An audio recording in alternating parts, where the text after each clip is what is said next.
मैं आभारी हूं माननीय प्रधानमंत्री जी का, माननीय राष्ट्रीय अध्यक्ष जी का, पार्टी के शीर्ष नेतृत्व का, जिन्होंने 5वीं बार मुझ में विश्वास व्यक्त किया है। हमीरपुर संसदीय क्षेत्र से फिर एक बार भारतीय जनता पार्टी का उम्मीदवार के रूप में उतारा है। पहले भी 4 बार हिमाचल की जनता ने हमीरपुर से कीर्तिमान बनाया है और अब की बार भी भारतीय जनता पार्टी के कार्यकर्ताओं के परिश्रम और जनता के आशीर्वाद से जहां हमीरपुर संसदीय क्षेत्र को भी जीतेंगे, हिमाचल की चारों लोकसभा और हम देश में 400 सीटें जीतकर मोदी जी की सरकार बनाएंगे।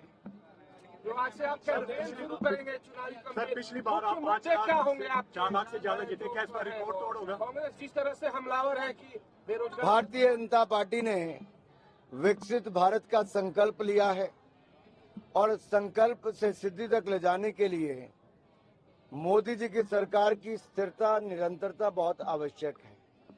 और देश की जनता ने देखा है कि कैसे पूर्ण बहुमत की सरकार बनाओ तो उसका लाभ मिलता है। और 10 सालों में देश 10वें नंबर से 5वें नंबर की बड़ी अर्थव्यवस्था बना, अब तीसरी बड़ी महाशक्ति बनने की तैयारी है। हिमाचल की जनता के लिए क्या आज संदेश देने सर जा रहे हैं? हिमाचल की जनता से यही कहूंगा कि चारों की चारों लोकसभा सीटें जिताएं और मोदी जी की सरकार बनाएं। हिमाचल मोदी जी का दूसरा घर है। हिमाचल ने जो मांगा मोदी जी ने वो दिया है और मोदी जी के बिन मांगे हिमाचल ने भी हर बार चारों की चारों लोकसभा सीटें जिताई हैं। सर, पिछली बार आप 4 लाख से जीते थे, कि आपको लग रहा है कि इस बार रिकॉर्ड होगा जिस तरह का जन समर्थन आपको यहाँ पे मिल रहा है? देखिए, मैं कभी ये तय करके नहीं चलता कि कितने, ये जनता ही अपने आप इतना उत्साह, उमंग और जोश भर देती है कि हर बार एक नया कीर्तिमान बनता है।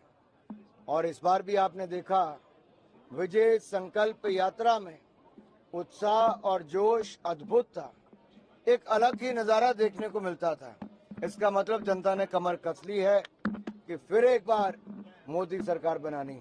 केजरीवाल का ये कहना है कि अगर झाड़ू को वोट ना दिया गया तो उनको जेल जाना पड़ेगा। अगर ज्यादा से ज्यादा लोग झाड़ू को, आम आदमी पार्टी को वोट देंगे तो जेल नहीं जाना पड़ेगा। देखो, भ्रष्टाचारियों का स्थान जेल में होता है और कोर्ट ने उनको केवल 20 दिन के लिए जमानत दी है, वो भी अंतरिम राहत है कंडीशन के साथ कि आप अपने दफ्तर नहीं जा सकते, फाइल्स नहीं कर सकते, इस घोटाले से संबंधित लोगों से मिल नहीं सकते, कोई टिप्पणी नहीं कर सकते। और 2 जून को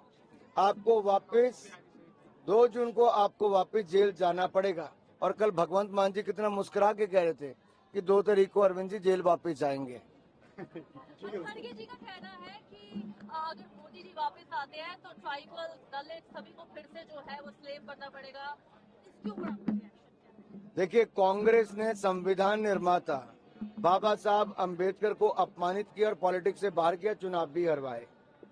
दूसरी ओर नरेंद्र मोदी जी की सरकार है जिन्होंने बाबा साहब के नाम पे पंचतीर्थ बनाए, संविधान दिवस मनाया और अधिकतर स्कीमों में 70% से ज्यादा लाभार्थी SC, ST, OBC हैं, चाहे PM किसान सम्मान निधि हो या फिर मुद्रा योजना हो, आवास योजना हो, करोड़ों की तादाद में SC, ST लाभार्थी हैं। मोदी सरकार 10 साल देश में रही, 30 साल से हमारी सरकार गुजरात में है, 20 साल से मध्य प्रदेश में है, अन्य राज्यों में कई सालों से। हमने कभी ना आरक्षण को छेड़ा है, ना कोई बदलाव किया, ना आगे करेंगे। आरक्षण अगर SC, ST, OBC अगर किसी ने हक मारा है तो कांग्रेस ने 5% आरक्षण मार लिया और SC, ST, OBC का हक छीन लिया। बेरोजगारी पे क्या स्टैंड रहेगा? सर, युवा अगर आप पिछले कुछ वर्षों के आंकड़े देखेंगे, 2018 से 2024 तक 7 करोड़ 60 लाख लोगों ने EPFO में रजिस्ट्रेशन कराया। पिछले साल ही अगर आप पिछले 11-12 महीनों का आंकड़ा देखेंगे, लगभग 1 करोड़ 40 लाख से ज्यादा रजिस्ट्रेशन और लोगों को रोजगार के अवसर मिले। लगातार देश की अर्थव्यवस्था आगे बढ़ रही है। GST के आंकड़े भी दिखाते हैं कि जो 90,000 करोड़ कलेक्शन थी बढ़ के 2,14,000 करोड़ हो गई। इसका मतलब व्यापार भी बढ़ रहा है, रोजगार भी बढ़ रहा है। हमसे जुड़े रहने के लिए हमारे YouTube चैनल को सब्सक्राइब करें और नई वीडियो की नोटिफिकेशन के लिए बेल आइकॉन को दबाएं। अगर आप ये वीडियो Facebook पर देख रहे हैं तो लाइक जरूर करें और ज्यादा से ज्यादा शेयर करें। इसी तरह के और भी अपडेट्स के लिए फॉलो करें हमारा Instagram पेज himachal.kesri।